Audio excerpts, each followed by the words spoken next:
மின்னல் நேர்களுக்கு வணக்கம். ஸோ நேற்று வந்து பார்த்தீங்க அப்படின்னா விஜயன் வந்து திருப்பூர்ல பிரச்சாரம் பண்ணியிருந்தாரு.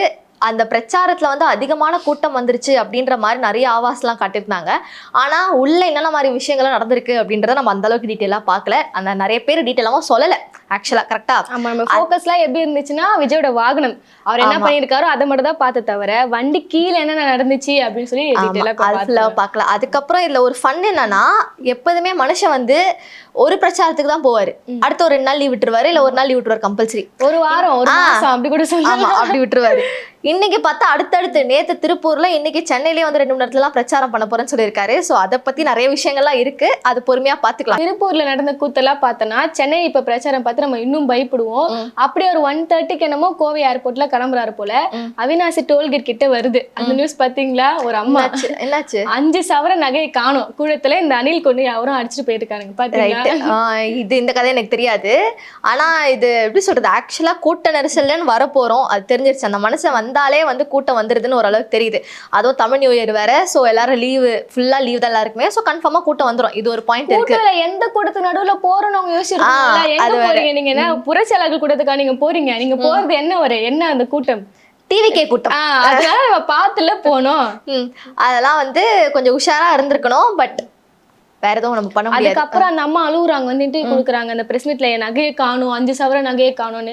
யாரு இப்ப எதுன்னு கொடுப்பா? உங்க அண்ணன் கொடுப்பாரா? ஒரு கொடையா கொடுப்பாரா? ஏன் கூட்டத்துக்கு வந்து தானமா உன் நகைலாம் போச்சு, இந்தாமா வச்சுக்கணும், என்ன கழட்டியா கொடுக்க போறாரு? யாருக்கு நஷ்டம்?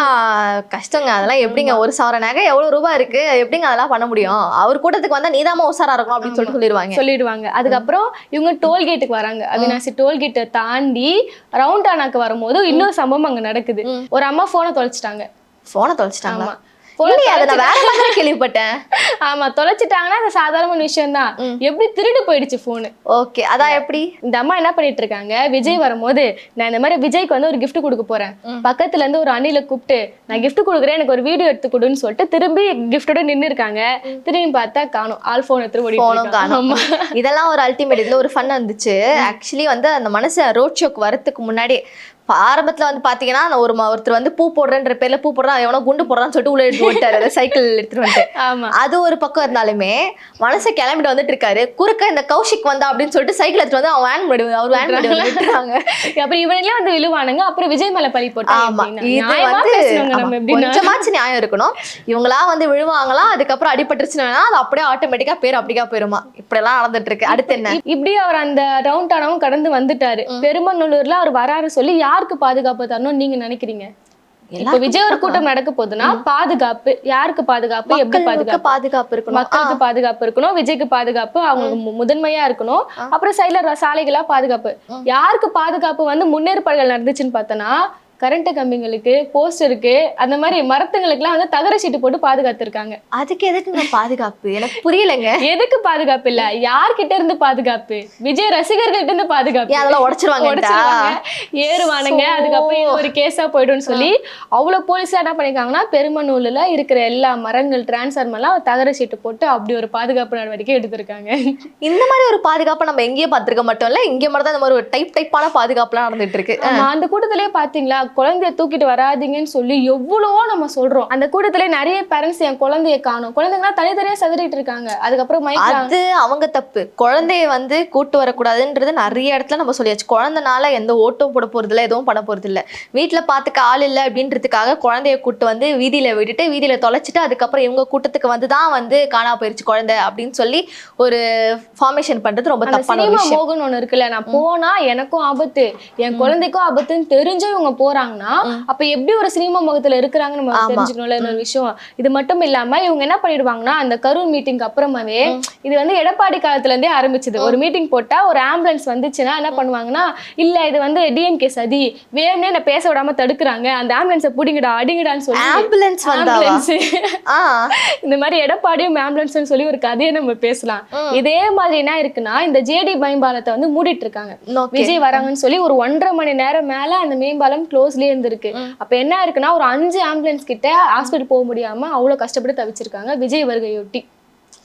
இதெல்லாம் கொஞ்சம் உஷாரா பண்ண வேண்டிய ஒரு விஷயம். ஏன்னா ஆம்புலன்ஸ் சரி ஓகே, அந்த பக்கம் வந்து சாலையை மூடுறாங்க அப்படின்ற ஒரு விஷயம் தெரியும் போது இது அவங்க வந்து வேற ஏதாவது வழி கண்டுபிடிச்சிருக்கலாம், எதுக்கு அந்த பக்கம் வரணும் அப்படின்ற ஒரு பாயிண்ட் இருக்கு. At the same time ambulance வந்துச்சு, அதுக்கு அந்த வழியாச்சும் இருக்கணும்ல. வழி விட முடியாது, ஏன்னா வரது யாரு விஜய், அதனால வழி விட முடியாது. அதாவது 2-வே ரோடுங்க. இப்போ ஒரு சைடு நம்ம இப்படி வாகனங்கள் போகும், அந்த சைட்ல இருந்து வாகனங்கள் இப்படி வரும். இதுதான் வந்து நம்ம சாலையோட அமைப்பே இருக்கும்.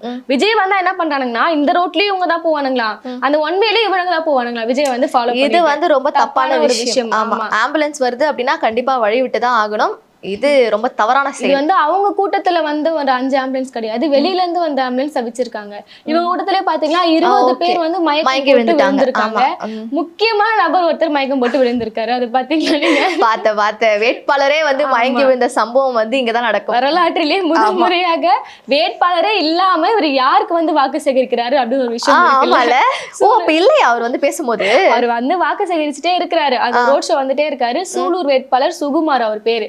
அவர் என்ன பண்ணிருக்காருன்னா, மக்கள் எப்படி 1.5 மணி நேரமா அவருக்காக வெயிட் பண்றாங்களோ இவரும் அதே மாதிரி 1.5 மணி நேரம் வெயிட் பண்ணி ஒரு கட்டத்துக்கு மேல மயக்கடிச்சு விழுந்துட்டாரு. பாருங்க நம்மளோட வேட்பாளர்லாம் எந்த அளவுக்கு வந்து கண்ணியமா இருக்காங்க பாருங்க. நம்ம அண்ணன் வராரு, அதனால நம்ம வெயிட் பண்ணி நம்ம காத்துதான் நம்ம அண்ணனை பார்த்துட்டு தான் போவோம், நமக்காக வந்து ஓட்டு சேகரிச்சுட்டு தான் போவாரு அப்படின்னு வெயிட் பண்ணிருக்காரு. கடைசியில அவர் சேர்ந்து அவரே காணும். அதாவது இவர் பேசிட்டே இருக்காரு, வேட்பாளரே காணுமே, மயக்கடிச்சு விழுந்தானே, அவனை தேடணும் கூட விஜய்க்கு இல்ல, அவரே மயக்கடிச்சு விழுந்த அவல நிலையெல்லாம் இருக்கு. இது ரொம்ப காமெடியான ஒரு விஷயம். இதை பத்தி அவர் எதுவுமே பேசல, அந்த மாதிரி மயக்கடிச்சு விழுந்திருக்காரு அதெல்லாம் அவர் எதுவுமே பேச மாட்டாருங்க.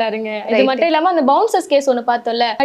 ஆமா, அது வந்து அவங்க மேல தப்புன்னு சொல்ல முடியாது. அவரு உட்கார இடத்துல கால் வைக்கிற இடத்துல வந்து நீங்க விஜயை பார்க்கணும், விஜய் கிட்ட ஏதாவது கொடுக்கணும்னு சொல்லிட்டு அந்த கம்பியில கை வச்சு அவர் காலை தூக்கி எங்க வைப்பாரு, அவர் மண்டை மேலே வைப்பாரு. இந்த மாதிரி விஷயம் இருக்குல்ல, சோ அதனால இது ஒரு கேஸ் போட்டிருக்காங்க நினைக்கிறேன். இது யாரும் பார்த்தோம்னா ஆதி தமிழர் முன்னேற்ற கழகம் வன்கொடுமை தடுப்பு சட்டத்தின் கீழ் இவங்க விஜய் மேல அவனோட தேர்தல் அதிகாரத்தை நீங்க ரத்து செய்யுங்கன்னு சொல்லி கேஸ் போட்டிருக்காங்க.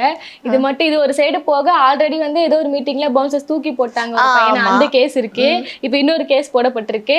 தொடர்ந்து அவர் போற இடத்துல எல்லாம் வந்து இந்த மாதிரி சம்பவங்கள் எல்லாம் நடக்குது. அரசியல்னு வந்தா இதெல்லாம் சகஜமாப்பா.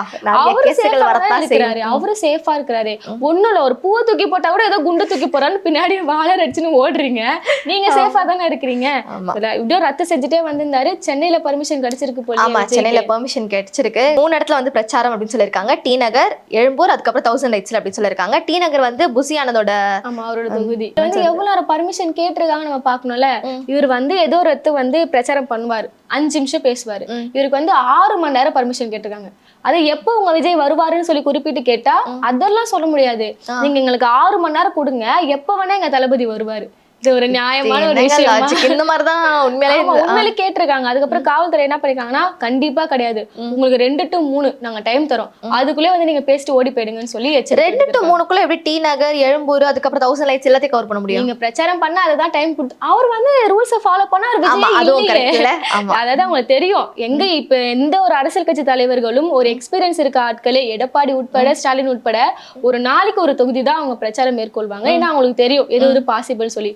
இவர் வந்து ஒரு நாளைக்கு நான் 5 பண்றேன் 10 பண்றேன்னு சொல்லி போறது, அதுக்கப்புறம் கேன்சல் பண்ணிட்டு ஓடுறது, அதனால மக்கள் நிறைய கடுப்புல இருக்காங்க.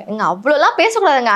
மனுஷன் அதிசயமா வந்து இந்த வாட்டி தான் வந்து தொடர்ந்து 2 வாட்டி அப்படியே, நேத்து தான் வந்து திருப்பூர், இன்னைக்கு வந்து சென்னையில அப்படின்னு சொல்லிட்டு அப்படியே அடுக்கடுக்க வந்துட்டே இருக்காரு. எலெக்ஷன் வரைக்கும் போக வேண்டியதான். திருப்பூர்லயே பாதிலே ரோட் ஷோவை கேன்சல் பண்ணிட்டு ஓடி இருக்காரு.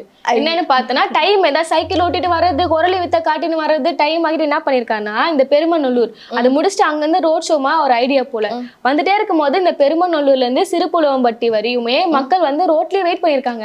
விஜய் இந்த சைட்ல ரோட் ஷோ பண்ணிட்டு வருவாரு, நம்ம எப்படின்னா பாத்துடலாம், அந்த ஒரு பூதத்தை பாத்துடலாம் நின்னுட்டு இருக்காங்க.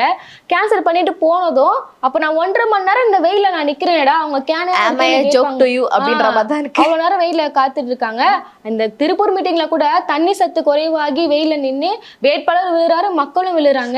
சென்னையில இது நடக்குமா? எந்த வாய்ப்பு இருக்கு? அதுவும் இன்னைக்கு வேற பயங்கரமான வெயிலா இருக்கு, சரியான வெயிலா இருக்கு. சோ பாக்கணும் என்னென்ன சம்பவங்கள் நடக்க போகுது அப்படின்னு சொல்லிட்டு. அவரு ஃபுல் ஹேண்ட் செட் போட்டு வர பாக்கீங்களா நீங்க?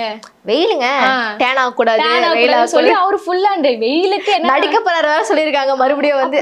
ஆமா, இப்போ இன்னைக்கு தான் பார்த்தேன் இந்தியா டைம்ஸ்ல போட்டிருக்காங்க. கேவிஎன் ப்ரொடக்ஷனுக்கு அவர் வந்து இன்னொரு நடிச்சு காமிக்கணும், அப்படி நடிச்சு கொடுக்கணும் அப்படின்ற மாதிரி ஒரு விஷயம் பிசுறு தட்டி இருக்கு. பட் அது கன்ஃபார்மான ஸ்டேட்மெண்ட் தான் சொல்ல முடியாது. பண்ணுவாங்க கொஞ்ச நாள் கழிச்சு என்ன பண்ணுவாங்கன்னா, என் மனைவிக்கு விவாகரத்து கேஸ் ஆயிடுச்சு, எனக்கு லாஸ் ஆயிடுச்சு, அதுக்காக ஒரு படம் நடிக்க போறேன், என் பையனை படிக்க வைக்கிறதுக்காக நான் ஒரு படம் நடிக்க போறேன், அதுக்கான செயல்கள் எல்லாம் போயிட்டு இதுக்கப்புறம் இப்ப கேவிஎன் ப்ரொடக்ஷன் லாஸ் ஆயிடுச்சு, அதுக்கு ஒரு படம் நடிக்க போறேன்னு சொல்லி ஒரு காரணமா காமிச்சு படம் நடிக்கிறதா விஜயோட பிளானே.